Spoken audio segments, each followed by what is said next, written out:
Today we've got the all-new 250 series VX Toyota Prado.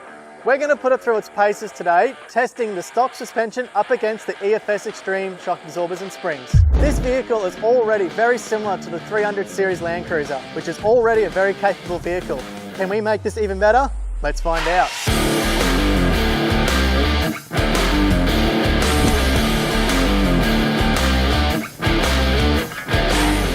We've been driving this car now for the last 5-10 minutes on the highway, back streets, and we've found it's very boaty. It bounces around a lot, it wiggles around, it does have different mode settings in the car that you can change to, your sports mode. It does stiffen the shocks up, but still in your normal day, everyday driving, it is quite bouncy.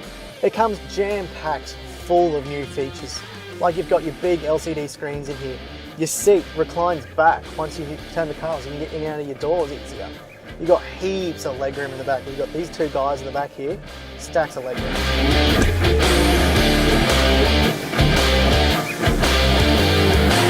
So we've got the trailer hooked up now, and look, I can definitely feel that we've got the trailer on there. Look, it's not the heaviest trailer, but it's also not the lightest trailer. It's definitely sagging in the bum now.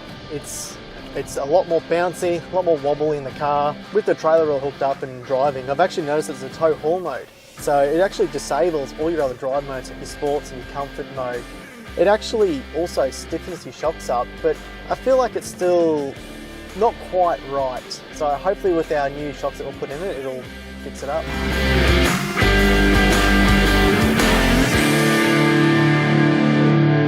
We were just thinking on the way home on how much this thing actually has sagged. So we're actually going to show you. We're going to measure it now with the trailer on the back of the car with its full weight. Let's have a look.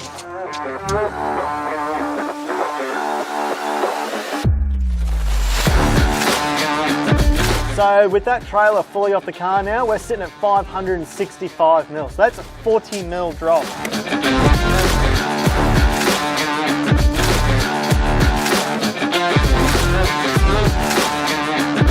So we've just gotten the front strut out of this 250 series Prado. Now when we pulled it out, we've actually noticed one thing, that the top hat is actually slightly different to the 300 series, the 200 series and the 150 series Prado. Now we've actually thrown this top hat on the 3D scanner, we've scanned it all up so we can get all the measurements off it, but for this application, we're just going to use the OEM on the Extreme shock.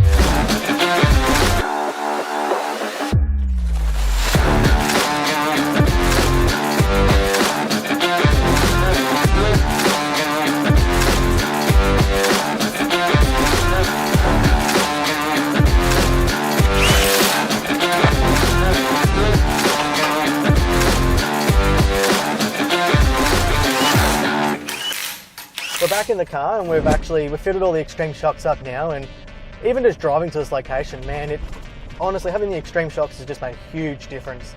The car just feels so much more controllable. It's not that boaty and throwing you around and bouncing up and down like what it was with the OEM shocks. It just feels like a new car. I really cannot wait to hook up the camper trailer to this thing and just see how it goes, because it feels good now. I'm so excited to see what the trailer's going to feel like.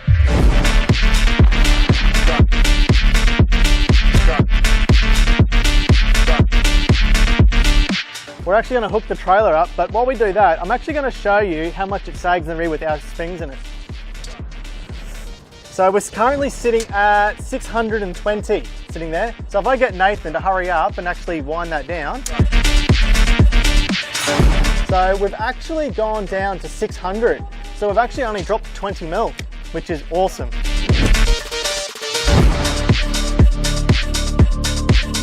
I told you that the Extreme shocks are great without towing. We've hooked the trailer up again.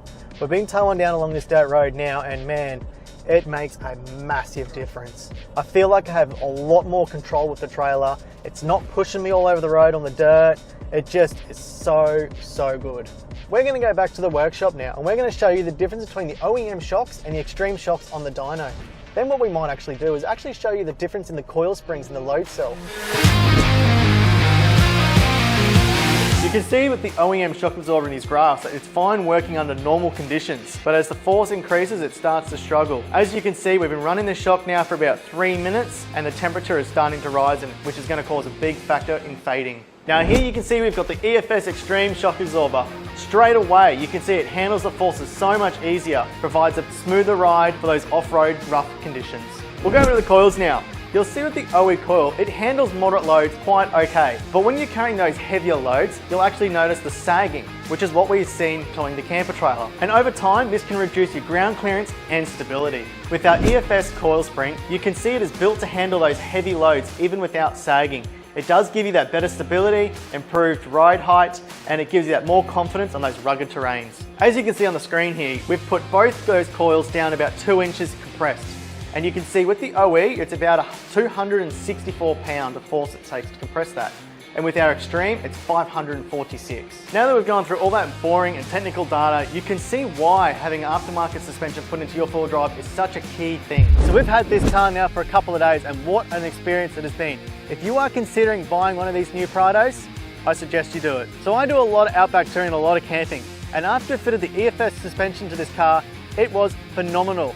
It was to the point that the boys in the back on their way home from our testing were actually falling asleep. So if you're looking at upgrading your suspension, your four-wheel drive, you should look no further than the Extreme shock absorbers and the EFS coils, as they are worth every penny. Let us know in the comments section what you guys think of the 250 series Prado and what we should do next. Don't forget to subscribe, and we'll see you in the next video.